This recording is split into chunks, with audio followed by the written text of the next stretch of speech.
tonight's job is going to be to lay down the floating floor, and the floating floor we're laying down has an integrated hot water underfloor heating system.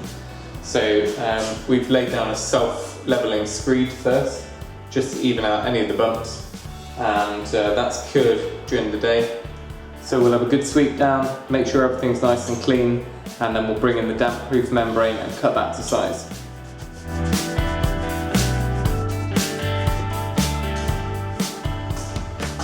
So we're all swept down now. We've made sure there's no sharp objects or anything sticking up out the floor, and we'll go and get the damp-proof membrane now and get that rolled out.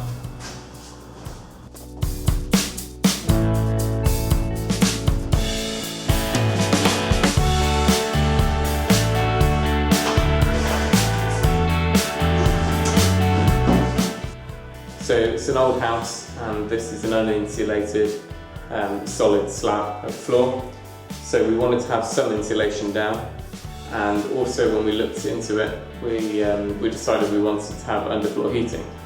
And we could have laid a whole new insulated slab, however that would have either meant chipping down and taking out the old slab, or having some big structural jobs to move the lintels of the doors and the windows, because they'd obviously end up far too low. We found a product which is 50mm in height and actually has the rooted grooves ready for the pipework. So this is the sheet here, and with the addition of a few metal plates which spreads the heat, it's a pretty simple and effective way of getting underfloor heating without having too much height increase off the floor, but still giving you a bit more insulation.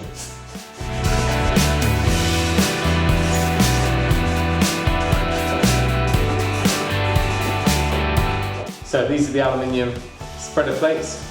They're pre-moulded to take a 15mm pipe, and we're going to slot a few of these in just to hold all the sheets together whilst we cut the rest of them.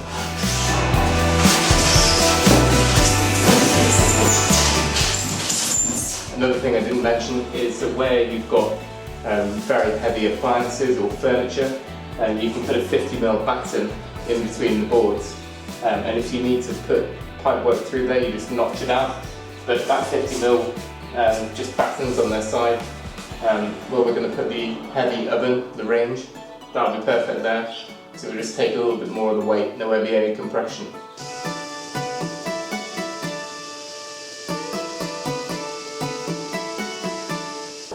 So I had a go last night at working out the exact route to take the pipe work, to make sure we've got a flow and return, and to also make sure it's not going under any of the kitchen units. So I'm going to go around now with a Sharpie and just mark on all those lines just to follow that route, and we can lay down the panels in the right place.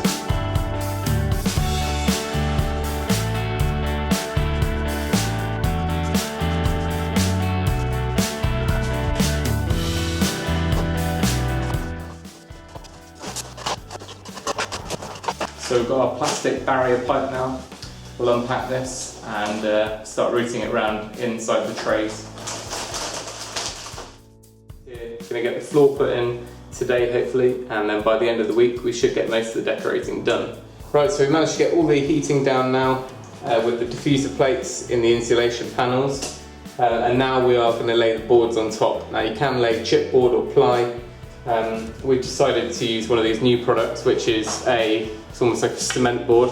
This one's made by Cellecta, and it's 22mm, I think it's 22mm thick. It's actually an acoustic board, but the benefit for it with underfloor heating is the heat is going to get through it much quicker, and it's going to effectively act a bit more like a screed rather than the wood, which is kind of not going to hold the heat as well. Works like a tongue and groove board. It's got a nice lip on each side, slot together. You use a bead of adhesive, and they're really nice rigid boards which we can tile directly onto if we wanted to in the future. And we're going to have the vinyl on as well, so that heat's going to come straight up through, and then effectively just like a nice, almost like a thick tile backer board. So we'll crack on and get this done. I've got a time lapse running as well, so you can see how these boards fit together.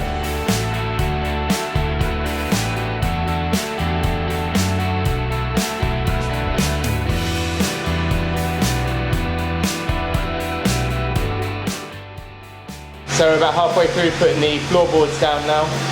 It seems to be going in okay. They're cutting with the jigsaw, which is helpful, and a nice solid feel to them. A little bit slower to work with than wood, but they're slotting in together, and the actual finish is really nice and flush. I mean, you can barely see the line when you get the join right. So we're getting there. We've got about 2/3 of the room now, and it's getting really nice and solid. So it's beginning to look more and more like a room now, so get the last few panels down and then hopefully we can start looking at decorating.